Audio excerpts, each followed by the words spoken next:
ci ay simili yu néew ñu jox leen xibaar yu wér te wóor. ak Dakarnet dara du la rëcc ci réew mi. moom mi jànge ENA xamul ni que IGF man nekkuma en tant que ministre nekkuma ci champ d'action donc mënul sax am rapport tey nag gis naa ñëw na ak ay avocat am nee na nañ ko dàq parce que dañuy préparé wu mais loolu jarul préparé wu wax dëgg yàlla jarul 100 avocats jarul 10 000 avocats jarul sax 5 avocats man bu génnee rapport teg ci kaw table ji billahi lazi la ilaha illa hu ma wax samay avocat bu leen ci teg benn baat nañ leen dem. Mais le procès a été renvoyé dans quel état dans quel état d'esprit en fait c'est à sa demande. Moi je viens man damay ñëw moom moo ñaan ni que dafa bëgg a dàq mais man foogoon naa ni le 2 dañuy ñëw mu ni buqeet rapport teg ci kaw table ji tey ba mu defee yëfu nitam yooyu muy def démb woote kërëb alhamdulilahi ba réew mi comprendre nañ ndaw yi réew mi comprendre nañ waa réew mi comprendre nañ parce que démb yéen ñëpp seede ngeen ni que dafa woo askanu Sénégal pour ñu gunge ko askanu Sénégal xam nañ ni que lii ay caaxaan la. kenn ñëwul fii mu bëgg a dem yóbbu wax ji naan ay non dafa soxla ay témoin dafa soxla ay xawma kan témoin amu ci man sama waxu démb mooy sama waxu tey. neewuma rapportu IGE neewuma rapportu IGF neewuma rapportu Cour des comptes neewuma na indi rapport gis naa leen nag ñuy dagg naan non Mame Mbaye nee na rapport am na rapport amul musuma bañ a wax ni que man maa bind demander pour ñu auditer te nag ñi jàng laa wax de ñi jàng xam nañ ni que booy engagé audit au moins audit boobu mënu laa jàpp waaye moom comme que nee na ñun ay nilaar lañ mais moom xam-xamam matul.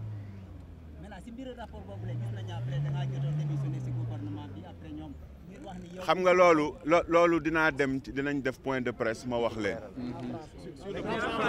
En français, je voudrais remercier ma famille, ma femme, mes enfants, mes frères et mes parents, mon leader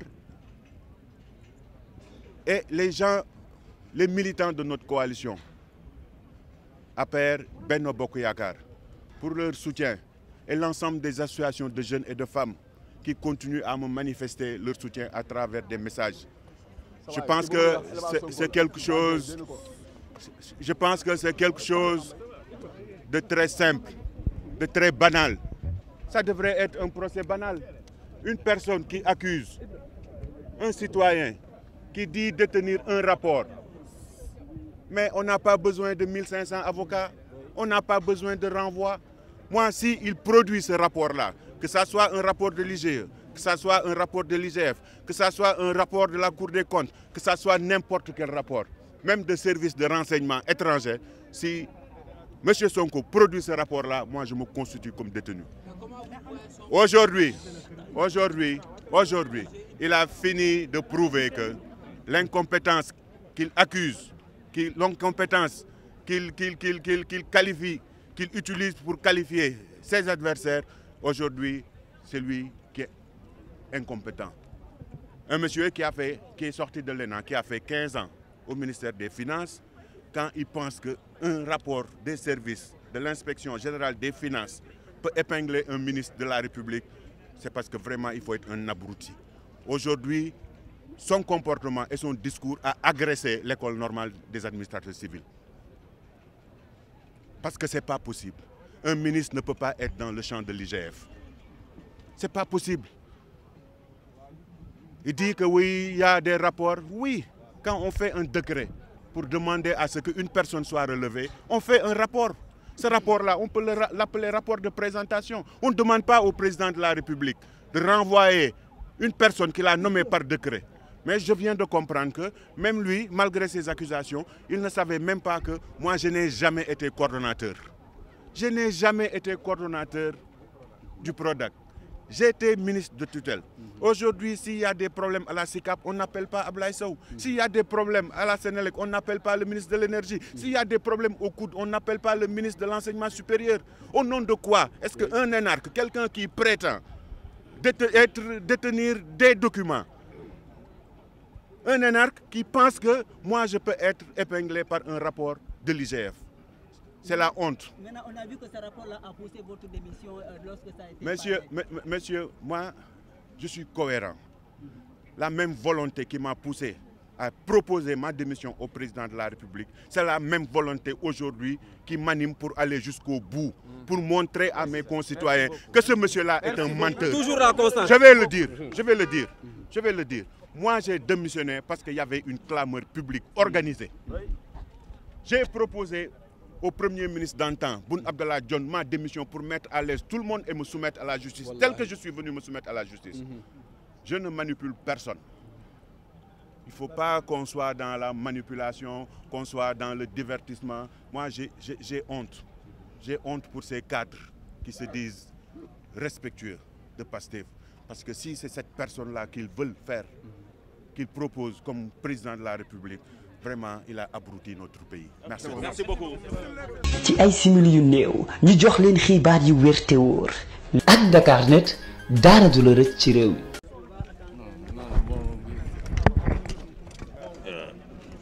bul teg indi ma jot li gaay yëpp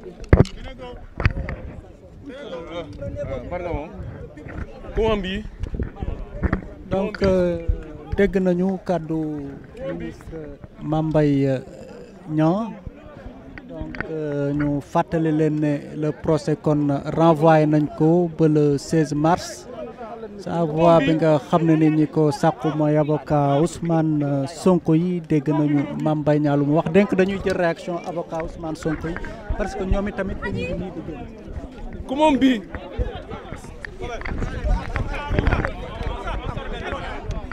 On fait deux déclarations.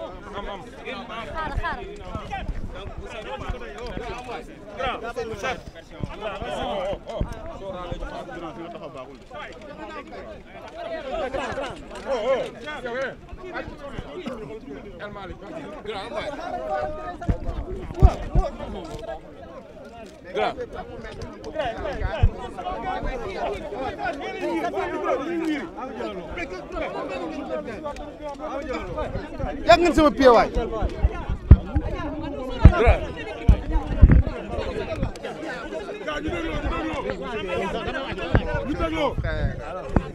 Et ami Ousseynou vous l'a dit, je commence d'abord par vous relater les péripéties de cette audience qu'on a remportée de haute lutte, en obtenant le renvoi que le procureur de la République avait refusé mordicus.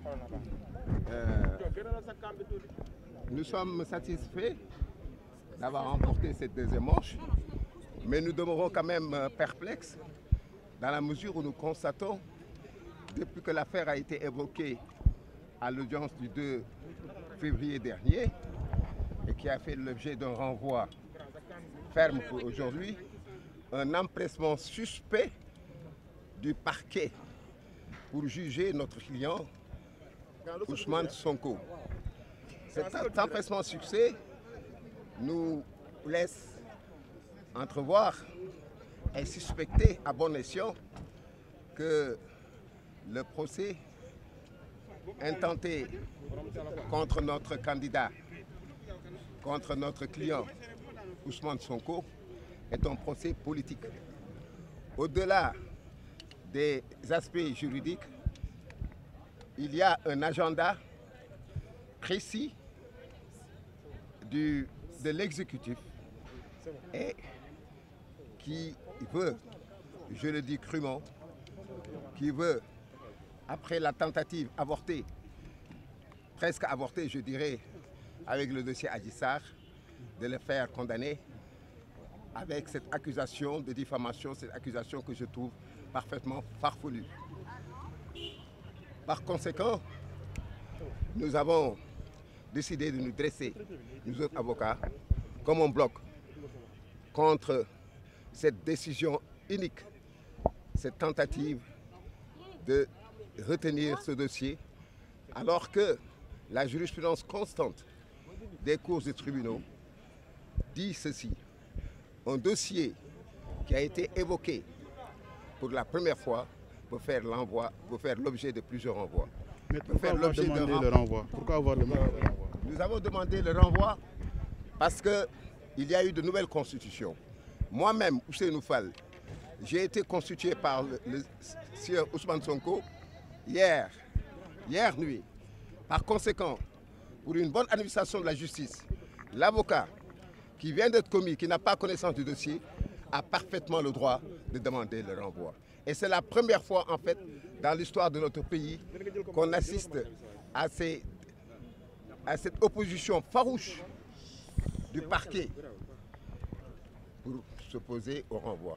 Par conséquent, nous doutons fort qu'il y a un agenda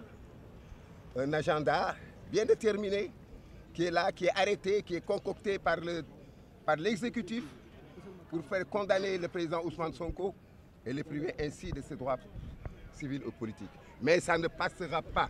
La forfaiture ne passera pas. Votre accusateur de votre client vient de dire que vous n'avez pas de preuves à présenter devant le tribunal. C'est pourquoi vous demandez des renvois incessants.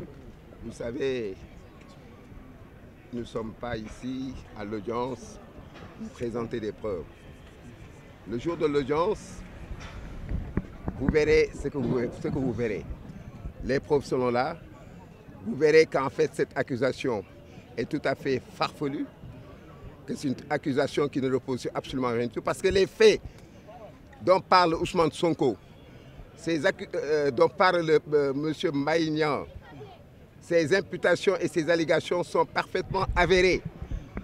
Maïnian et son ministre de tutelle à l'époque, Amadou Ba, ont sciemment et délibérément violé les dispositions des marchés publics, les dispositions qui régissent la passation des contrats de marché public.